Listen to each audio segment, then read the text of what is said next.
কোরবানির গুরুত্বপূর্ণ শিক্ষা হলো আল্লাহ রাব্বুল আলামিনের হুকুমের সামনে আত্মসমর্পণ।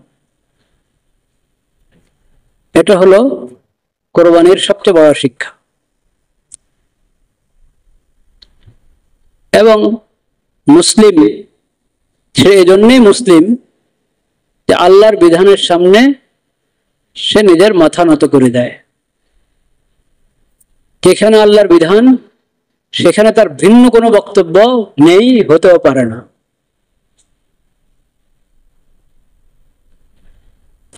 লা ইলাহা ইল্লাল্লাহ।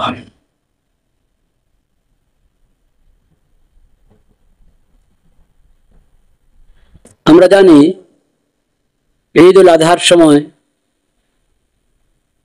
চাই সাধারণ কোরবানি হোক আর চাই হাজী সাহেবদের হজের কোরবানি, সব কোরবানির সব ধরনের কোরবানির প্রসঙ্গে ক্ষেত্রেই কোরবানির আগে যে দোয়া পড়া হয় সে দোয়াটা কি?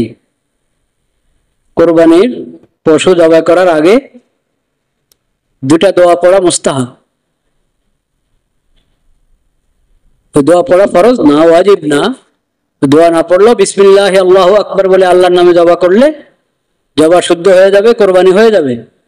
কিন্তু মুস্তাহাব, উত্তম দুটি দোয়া পড়া। এবং ওই দোনো দোয়া এটা কোরআন কারীমের মধ্যে সূরা আনআমের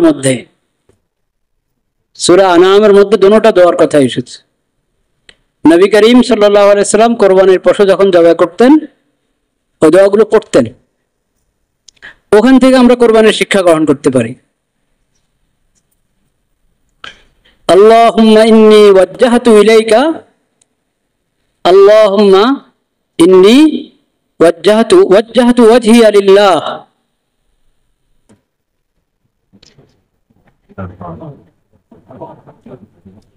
আমি আমার সত্তা, আমার চেহারা, আমার পুরো সত্তাকে আল্লাহ অভিমুখী করে নিয়েছি।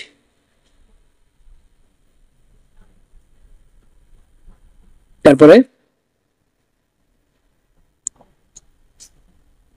লিল্লাযী ফাতারাস সামাওয়াতি ওয়াল আরদ, যে রব্বুল আলামিন আসমান জমিন সৃষ্টি করেছেন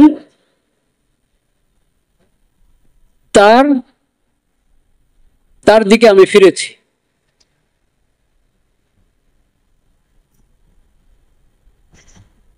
তো বান্দা যখন আল্লাহর হুকুম পালন করছে তখন সে আল্লাহ অভিমুখী হয়ে যাচ্ছে, যে আল্লাহর কোনো শরীক নেই।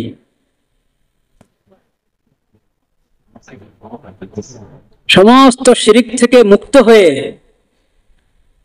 তাওহীদের আল্লাহর একত্ববাদের উপর ঈমান এনে সেই ইবাদতটা করছে। এটা ঘোষণা দিচ্ছে এই ইবাদত শুরু করার আগে ইন্নী ওয়াজ্জাহতু ওয়াজহিয়া লিল্লাযী ফাতারাস সামাওয়াতি ওয়াল আরদা হানিফান ওয়া মা আনা মিনাল মুশরিকিন। আমি হানিফ, আমি একমাত্র আল্লাহ অভিমুখী।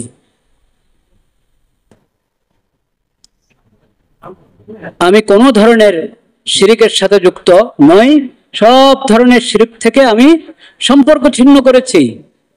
আমি একমাত্র আল্লাহকে রব হিসাবে গ্রহণ করেছি, একমাত্র আল্লাহকে মাবুদ হিসাবে গ্রহণ করেছি। কোরবানির পশু জবাইয়ের আগে এই ঘোষণা, তাওহীদের ঘোষণা। এবং ইন্না সলাতি, দ্বিতীয় দোয়ার দ্বিতীয় অংশ বা দ্বিতীয় দোয়া, ইন্না সলাতি ওয়া নুসুকি ওয়া মাহইয়ায়া ওয়া মামাতি লিল্লাহি রাব্বিল আলামিন লা শারীকা লাহু ওয়া বিযালিকা উমিরতু ওয়া আনা আউয়ালুল মুসলিমিন। আমার সালাত এবং আমার কোরবানি, যাবতীয় ইবাদত,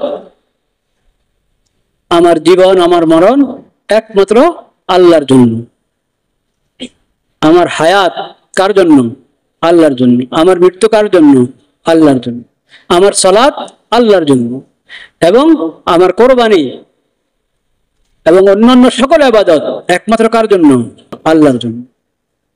ইন্না সলাতি ওয়া নুসুকি ওয়া মাহইয়ায়া ওয়া মামাতি লিল্লাহি রাব্বিল আলামিন।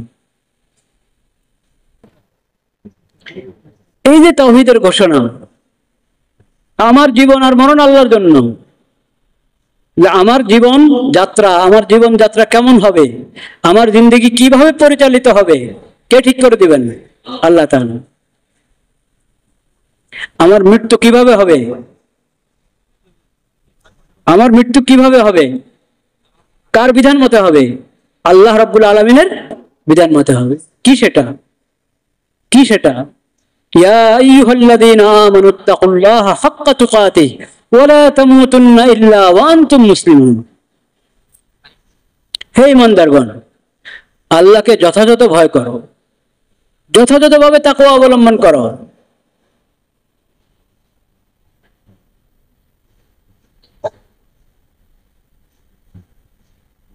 ওয়া লা তামুতুন্না ইল্লা ওয়া আনতুম মুসলিমুন। তুমি তোমার মৃত্যু যেন এমন অবস্থায় আসে যে তুমি পূর্ণ মুসলিম। নিজের পুরা জিন্দেগিকে, নিজের যাবতীয় সবকিছু ইসলাম অনুযায়ী, ইসলাম মোতাবেক করো এবং আল্লাহর বিধান মোতাবেক করো। এইভাবে পূর্ণ মুসলিম হয়ে তুমি মৃত্যুবরণ করো। তোমার মওত আসবে এমন অবস্থায় যে তুমি অপ্রস্তুত, তোমার মধ্যে ইসলামের অভাব, ইসলামের বিধানের অভাব এমন যেন না হয়। তোমার মৃত্যুটা যেন এমন অবস্থা আসে যে তুমি পূর্ণ মুসলিম। উদখুলু ফিস-সিলমি কাফা। শয়তানের রাস্তা অবলম্বন করো না। ওয়ালা তাত্তাবিউ খুতুওয়াতিশ শাইতান ইন্নাহু লাকুম আদুউম মুবিন।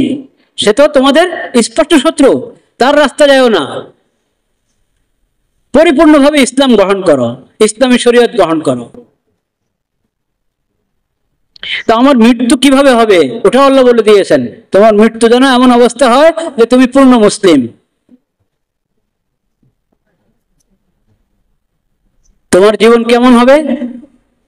তোমাকে আমি তো হায়াত, আল্লাহ বলেন তোমাকে তো হায়াত দান করা হয়েছে এজন্য, জীবন দান করা হয়েছে এজন্য যে তুমি কত সুন্দর আমল করতে পারো, এটা তোমার রব দেখবেন। আল্লাহ হায়াত মত সৃষ্টি করেছেন এজন্য যে কে সর্বোচ্চ সুন্দর আমল করতে পারে ওটা আল্লাহ দেখবেন।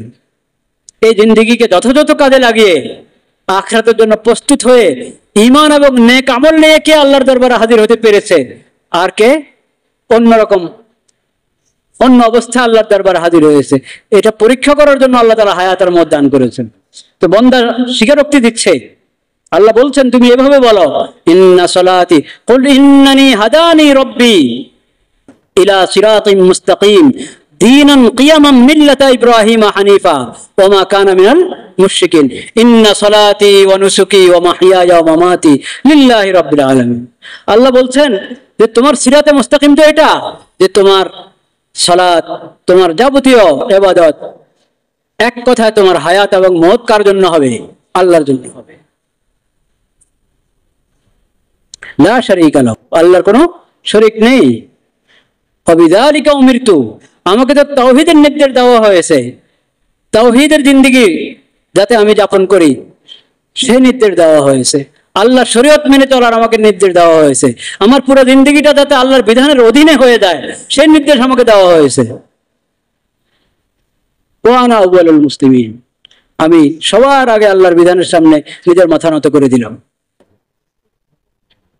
এই দুটো দোয়া পড়ে তারপরে কোরবানির পশু বিসমিল্লাহ আল্লাহু আকবার পড়ে দাওয়া করা হবে।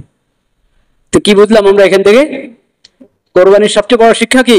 তাওহীদ, লা ইলাহা ইল্লাল্লাহ, আশহাদু আল্লা ইলাহা ইল্লাল্লাহ ওয়াহদাহু লা শারীকা লাহু ওয়া আশহাদু আন্না মুহাম্মাদান আবদুহু ওয়া রাসূলুহু। কোরবানির সবচেয়ে বড় শিক্ষা কি? ইসলাম, আল্লাহর বিধানের সামনে আত্মসমর্পণ করা।